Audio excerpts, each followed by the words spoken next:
প্রিয় দর্শক, আবারও হাজির হলাম আপনাদের সামনে। আমরা যে সময়ের মূল্য, ভ্যালু অফ টাইম এর দ্বিতীয় পর্বে, গত পর্বে আমরা আলোচনা করেছিলাম যে আপনি কোন কোন জায়গায় পণ্য হিসেবে বিক্রি হচ্ছেন। আর আজকে আমরা আলোচনা করব যে সময় নষ্ট করার জন্য সবচেয়ে গুরুত্বপূর্ণ একটি বিষয় আমাদের মনের মধ্যে, আমাদের ব্যক্তিত্বে আহ রয়েছে, যেটা খুব দ্রুতই চেঞ্জ করা দরকার মনে মনে করছি। সেটাই হচ্ছে অভ্যাস, হ্যাবিট। হ্যাবিট হচ্ছে মানুষের জীবনের সবচেয়ে গুরুত্বপূর্ণ, সবচেয়ে মারাত্মক একটি উপাদান। আপনি এই অভ্যাসটা একদিনই তৈরি করেননি, দীর্ঘ সময়ে এই অভ্যাস তৈরি হয়েছে। এটা একটা ব্যাখ্যা আমরা বাই নেচার থেকে পেতে পারি। ধরেন আপনি বনের মধ্যে হাঁটছেন এবং সেখানে ছোট্ট একটি চারা গাছ, যার বয়স হতে পারে 1 মাস। আপনি চাইলেই সেই চারা গাছটিকে আপনি টান দিয়ে একদম উপড়ে ফেলতে পারেন, গোড়া থেকে, শিকড় থেকে উপড়ে ফেলে দিতে পারবেন। It's okay. বাট একটু আরেকটু আমরা গভীরে যাই। ধরেন একটি চারা গাছের বয়স হচ্ছে 6 মাস। এখন এটা উপড়ে ফেলতে কিন্তু আপনার অনেক সময় লাগবে, অনেক কষ্ট করে, অনেক সময় দিতে হবে। প্রায় 1 থেকে 2 ঘন্টা সময় লেগে যেতে পারে এটা উপড়ে ফেলতে। কিন্তু একটি গাছের বয়স যদি হয় 1 বছর, তখন কিন্তু আর আপনি একা ওই গাছটি উপড়ে ফেলতে পারবেন না। হ্যাঁ, পারবেন। সেখানে আপনাকে প্রচুর সময় দিতে হবে এবং প্রচুর সময়ের সাথে সাথে আপনাকে টেকনোলজি ব্যবহার করতে হবে ওই গাছটিকে উপড়ে ফেলে দিতে। এটা দিয়ে আমি বোঝাতে চাচ্ছি অভ্যাস। যে অভ্যাসটি তৈরি হচ্ছে অল্প সময়ে, সেটা অল্প সময়ে কি করতে পারবেন, আপনি ত্যাগ করতে পারবেন। কিন্তু যে অভ্যাসটি অনেক সময় নিয়ে তৈরি হয়েছে, বছরের পর বছর সময় লেগেছে যে অভ্যাসটি গড়ে তোলার জন্য, সেই অভ্যাসটি কিন্তু আপনি একদিনে, 1 মাসে শেষ করতে পারবেন, পরিবর্তন করতে পারবেন। তাহলে আপনাকে অনেক সময় দিতে হবে এবং অনেক শ্রম দিতে হবে এবং প্রযুক্তির ব্যবহার নিতে হবে, বিকল্প রাস্তার মানে সহযোগিতা নিতে হবে।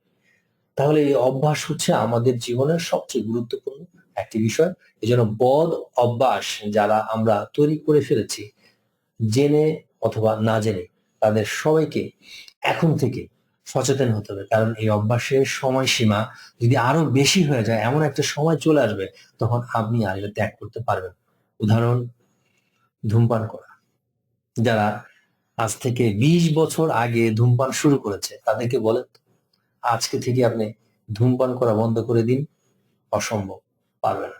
হ্যাঁ, ধূমপান সে বন্ধ করতে পারবে, কিন্তু তাকে এইখানে এই ধূমপান বন্ধ করার জন্য দীর্ঘ সময় প্রচেষ্টা চালিয়ে যেতে হবে।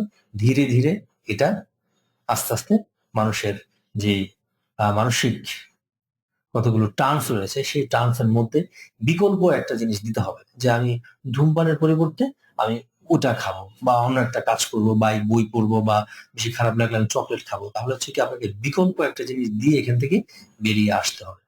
কারণ এটা হচ্ছে শরীরের মধ্যে বিভিন্ন জায়গায় বিভিন্ন ধরনের সিমটমস আপনাকে দিয়ে দিবে। আপনি এডিকশনের মতো বিভিন্ন ধরনের উপসর্গ দেখা দিবে। তাহলে এই অভ্যাস কারণ একদিনে তৈরি হয়নি, এটা আপনার বডির প্রত্যেকটি অর্গানের সাথে অ্যাডজাস্ট করে নিয়েছে। তাহলে সেই জায়গা থেকে আপনি যখন বের করে ফেলবেন, সেখানে তো একটা শূন্যতা তৈরি হবে। সেখানে নতুন একটা বাই প্রোডাক্ট দিয়ে আপনাকে ওইখান থেকে বেরিয়ে আসতে হবে। তাহলে অভ্যাস অনেক ভয়ানক জিনিস। এই জন্য বলা হয়ে থাকে যে সৎসঙ্গের স্বর্গবাস, অসৎসঙ্গের সর্বনাশ। আবার অনেক সময় বলি যে সৎসঙ্গে লোহা ভাসে, রাইট?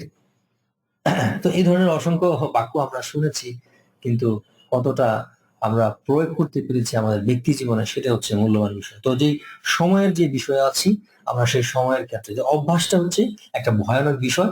এই সময়ের জ্ঞান, সময়কে কাজে লাগানোর জন্য আপনার অভ্যাস পরিবর্তন করতে হবে। প্রথম পরিবর্তনটা আনতে হবে হচ্ছে, আপনি যখনই কোনো অবসর পাবেন, সাথে একটি বই রাখবেন, যেখানেই থাকেন বই পড়ার অভ্যাসটা আপনি গড়ে তুলবেন। তাহলে আপনার 2টি লাভ হবে। একটি লাভ হচ্ছে আপনার যে সময়, সেটা আপনার কাজে লাগবে এবং যে অর্জিত জ্ঞান, সেটা দিয়ে আপনার ব্যক্তিগত এবং কর্মজীবন অত্যন্ত দ্রুত সমৃদ্ধি চলে আসবে, সমৃদ্ধি নিয়ে আসতে পারবেন এবং সমাজ ও রাষ্ট্র জীবনে আপনি অন্যদের থেকে খুব দ্রুত এগিয়ে যাবেন। এটাই হচ্ছে আজকের আমাদের এই দ্বিতীয় পর্বের মেসেজ, যে আমরা এই অভ্যাসটাকে গাছের সাথে তুলনা করে সেই অভ্যাসটাকে পরিবর্তন করে ফেলবো এবং সময় নষ্ট করা থেকে বিরত থাকবো এবং সময়কে আমরা মানে কিভাবে কাজে লাগাবো, সেই সময়ের কাজে লাগানোর যে ফলাফল সেটা কি হবে সেটা আমরা পরবর্তী পর্বে আলোচনা করব। ধন্যবাদ সবাইকে, বিদায় নিচ্ছি আমি, মেহেদী হাসান।